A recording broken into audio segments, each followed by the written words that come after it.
data has evolved significantly. We started with basic Excel reporting. We've moved from that to visualization. We moved from visualization to insights and storytelling. And now it's contextual decision making with the data as part of that conversation. Collection alone, mission not accomplished. Yep. Right? Just having a bunch of data thrown at you. So the value is in the extraction of the insights, the actionability from the data. Welcome to Association RevUP, the podcast that will get everyone in your association talking about revenue health. I'm your host, Carolyn Shomely, and I'm the Director of Content for the Professionals for Association Revenue. On today's episode, we're diving into a topic that is overwhelming for some and exhilarating for others. Nobody wants to sit around and talk about data. I don't know why. I can geek out on data. We'll be talking about how data can drive business decisions and outcomes. We'll focus on how data has evolved, what to do with it, and how to show that it is valued within your association culture. And we'll look at ways that association pioneers are using it to transform their association business. What is your organization trying to accomplish? Are you trying to desperately cut costs? Are you trying to get to a balanced budget? Are you trying to drive revenue in adjacent spaces outside of your membership? Trying to bring industry to the table? What is your focus in your strategic plan? This is giving you information you didn't have before so that hopefully you can make better business decisions for your organization and drive things forward. Association RevUp is a podcast series for both association leaders and revenue producers. But sometimes as associations, we categorize different elements of association business into either or focus areas. As in, that's an area leadership controls, or that's a skill where practitioners should take ownership. In this series, our intent is to show that an effective association business approach requires both C-suite executives and association practitioners working in tandem. As we explore how data can drive an association's business decisions, this is particularly true. It would be great if it started at the top, but also the C-suite leadership may not know that they need to do this, right? So I'm a big believer in also managing up and educating up. That was Vinnu Deshetty, founder and CEO of Event Tech Hub. She helps associations elevate events through comprehensive and innovative technology solutions. During today's episode, you'll hear insights from a team of data superstars, including Joe Colangelo, CEO and co-founder of Bear Analytics, Maneesha Manges, Chief Experience Officer at High Road Solutions, Lurie, SVP of Digital and Technology at the American Geophysical Union, and Erin Pressley, SVP Education, Training, and Events for the National Rural Electric Cooperative Association. Thanks for tuning in today as together we explore how to rev up data and drive business.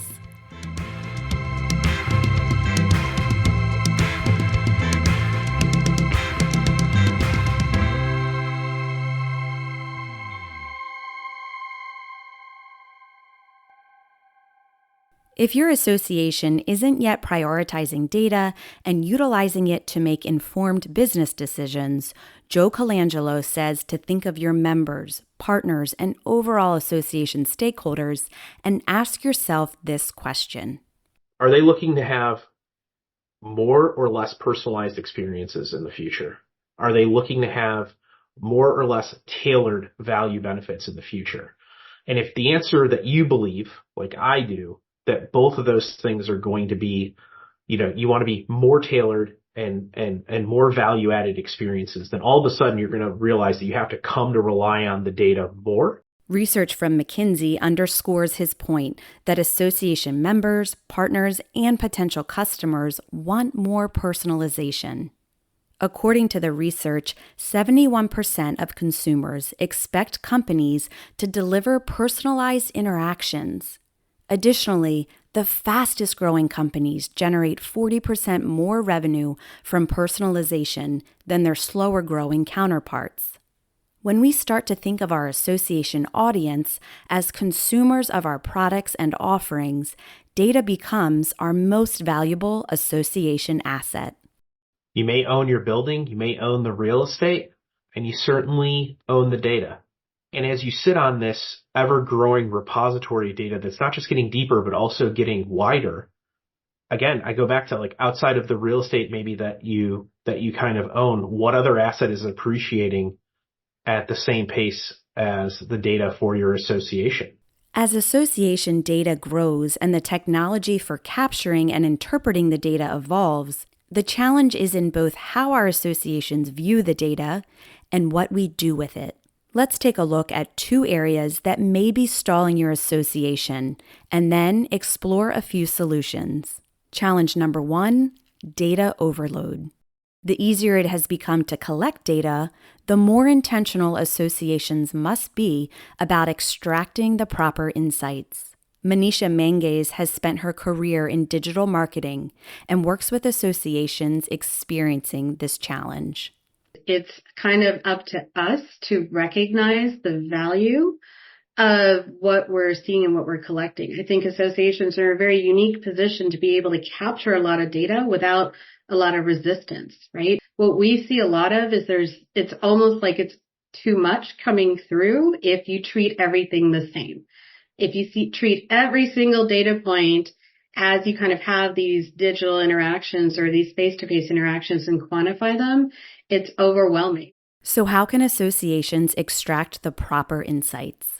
Deshetty says it begins by understanding your organizational priorities and having a strategy in place for improvement.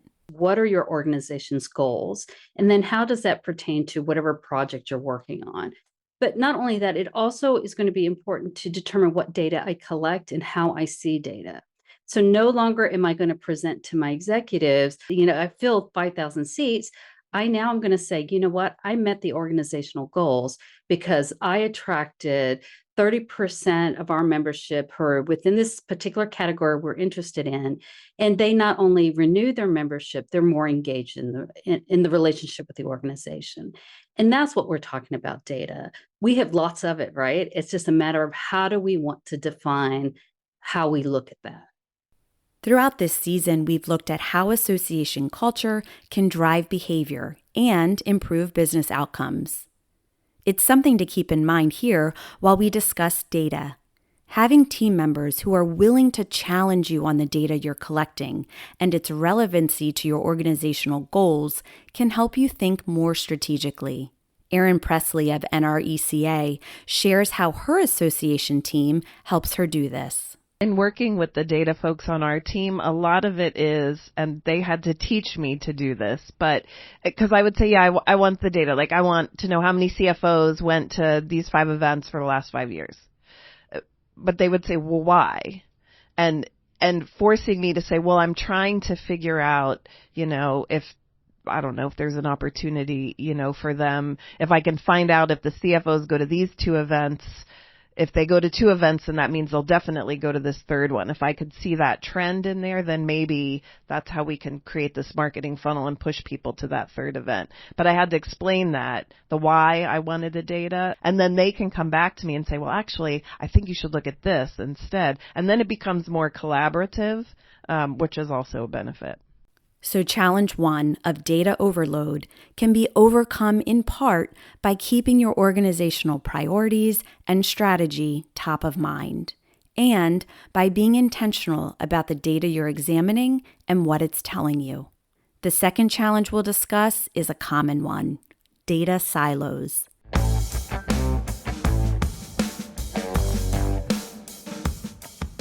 The data lives in one department and isn't shared with others, meaning each department lacks a full understanding of their audience, their gaps, and their overall business objectives.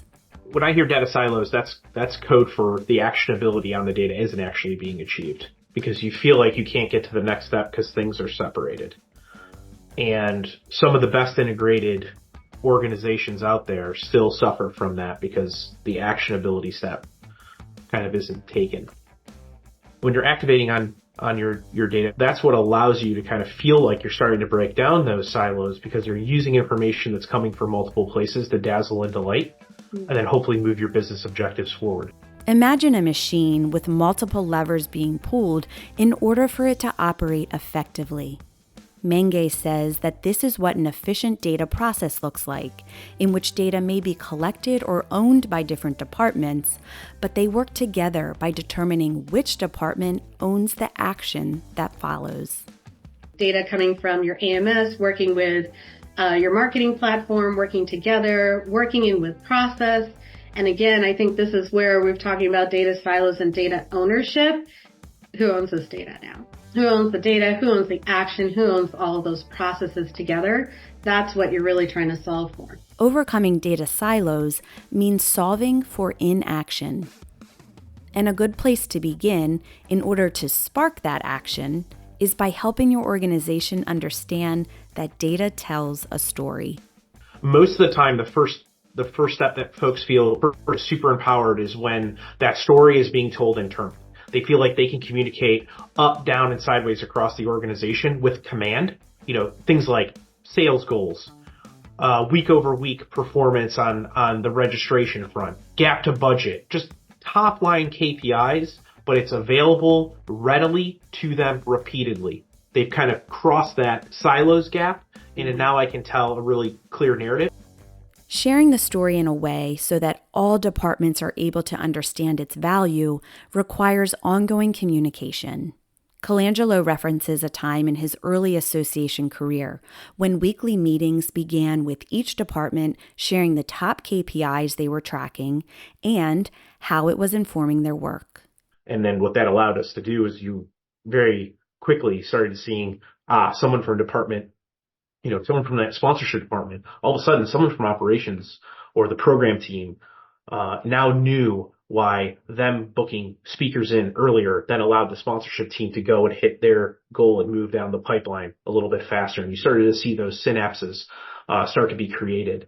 So it's not a let's go buy a new AMS and start from scratch. I know a lot of people probably feel that kind of burning desire. I would do maybe the inverse of that and go, hey, what do we know? What's in front of us right now? And build a little momentum culturally, because you'll be surprised at how quickly that can spread the positive vibes around data.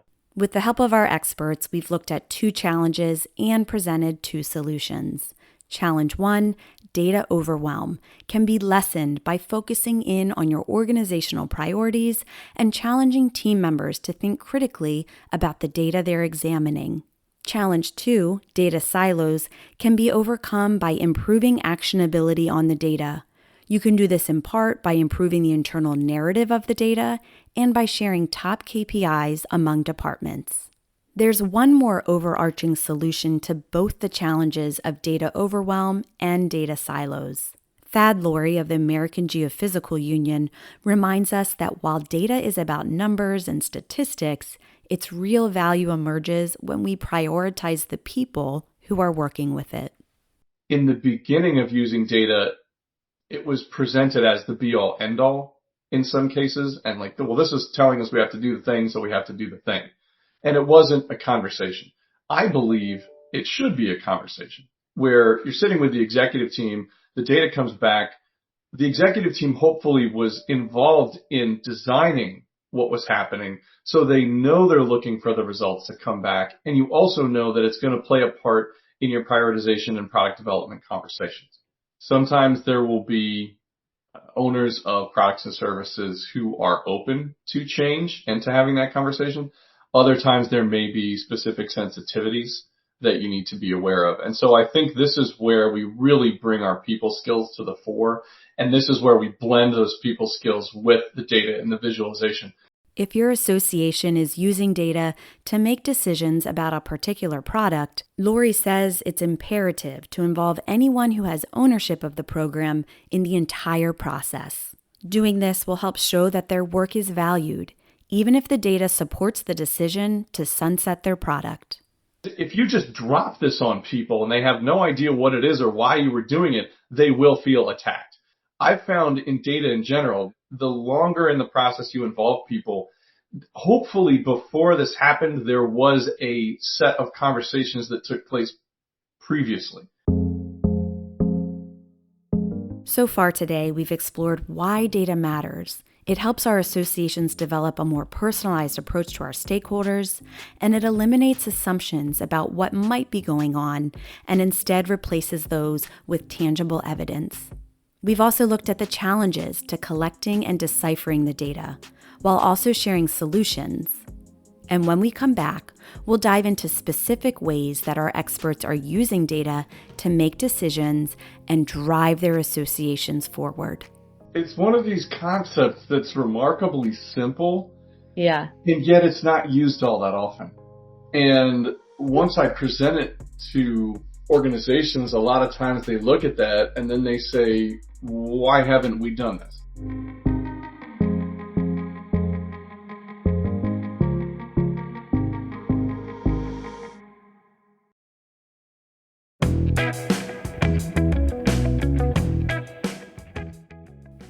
Imagine you've worked hard to build the event content, secure the speakers, and marketed to a targeted group of attendees. Your event arrives, but your on-site production support is lacking.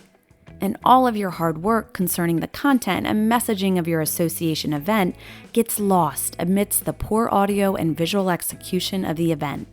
Our association events are how we connect with our audience, build community, and share our mission. That's why we need help to ensure that our content is delivered in a high-quality way. VPC Incorporated helps associations, higher ed, professional sports teams, entertainers, and nonprofits make sure that their messages land right with a top-notch, professional on-site production.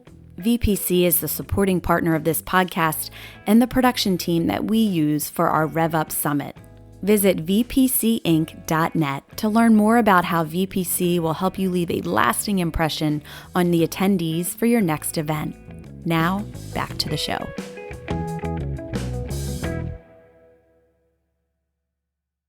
We'll focus the second half of today's episode on specific ways associations can gather and use data to drive decisions within different departments.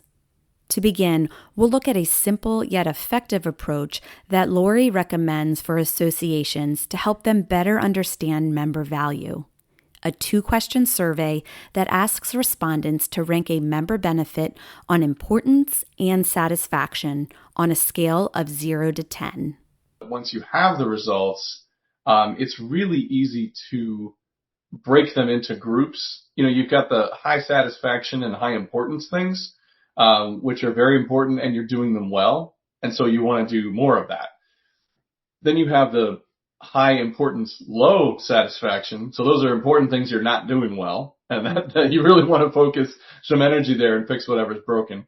You have low satisfaction, low importance, and those are things that you're not doing well that nobody cares about anyway.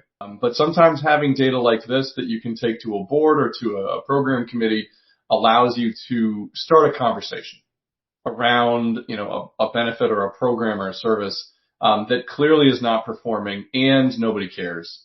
And you can really maybe redeploy those resources to something in that, upper right quadrant that's high satisfaction, high importance that you want to do more of.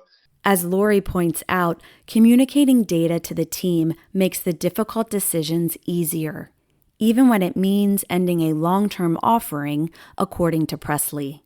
When you do look at that engagement, it's an opportunity to always be looking and revisiting your portfolio of products and services and events that you offer, right? And it's okay to do something once and never again, or it's okay to do something for 10 years, and then you look at the engagement and the environment has changed, the needs of your members have changed, and say, this doesn't work anymore. We're not going to do this anymore. There's something new.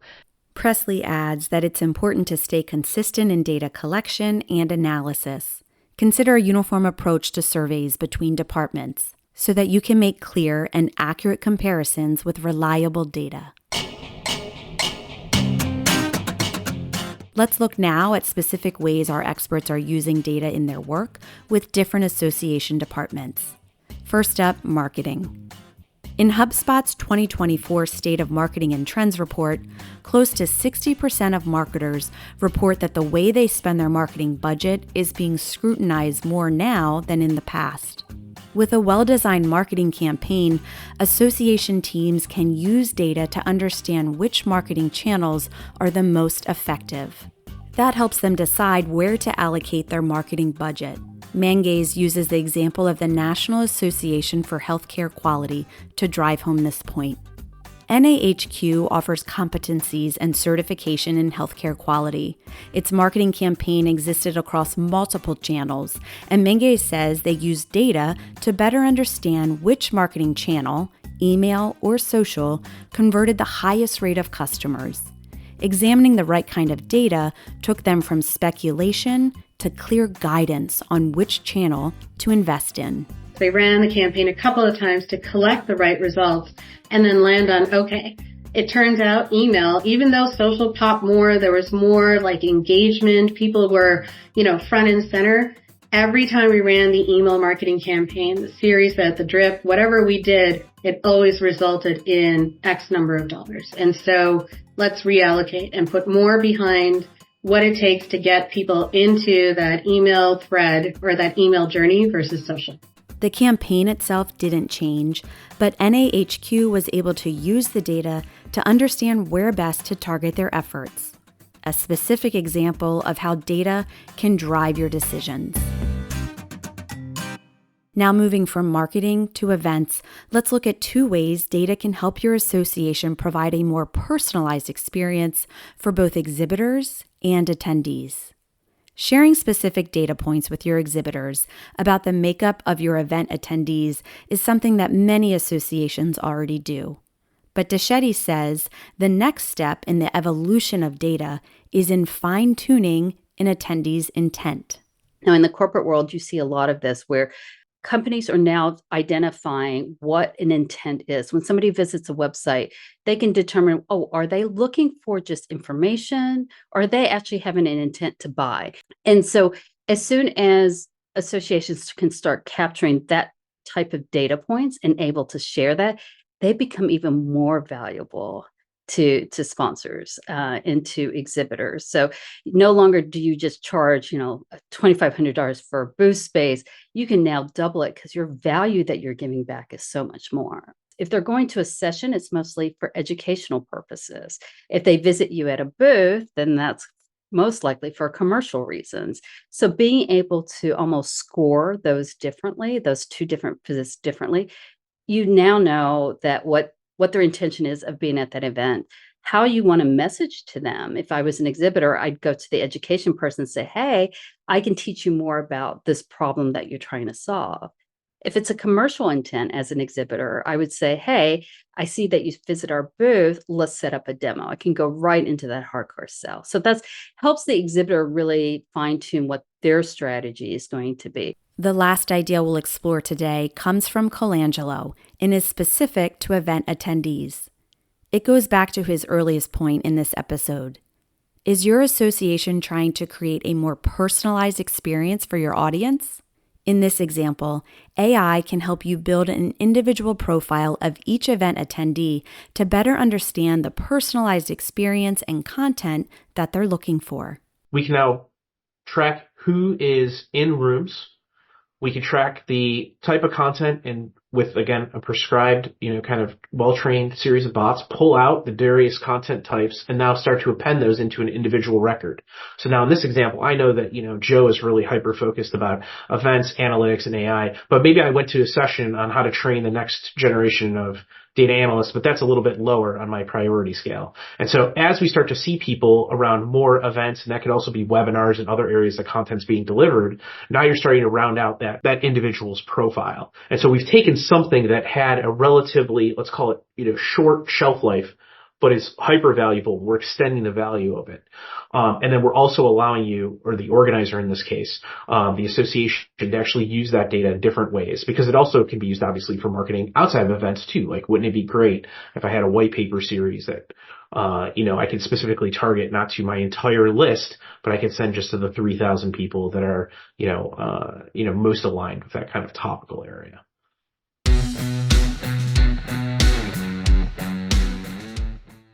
We'll explore this topic of AI in more depth next time as we look at the role that digital strategy plays in your association's overall revenue health.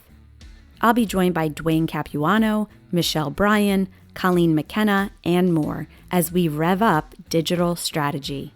Until then, take some time to consider how your association is performing when it comes to data. Is it driving business decisions? Is it valued within your association's culture? And remember, it's not necessary to wait for association leadership to make data a priority. Everyone in your association owns a part of improving data usage. The Association RevUp podcast is presented by the Professionals for Association Revenue. We launched this 8-part series in May of 2024, and we're relying on the data to help us understand if it's the type of professional development content that association professionals value. Consider leaving a review, and don't forget to subscribe to the show so that you never miss an episode. And join us in person at our annual conference, the RevUp Summit, where we focus on the business practices prioritized by association business pioneers. We're gathering November 20th and 21st in Annapolis, Maryland. Visit our website and use the code PARPOD for a discount. I'm Carolyn Shomley. Thanks so much for joining me today, and I'll see you next time.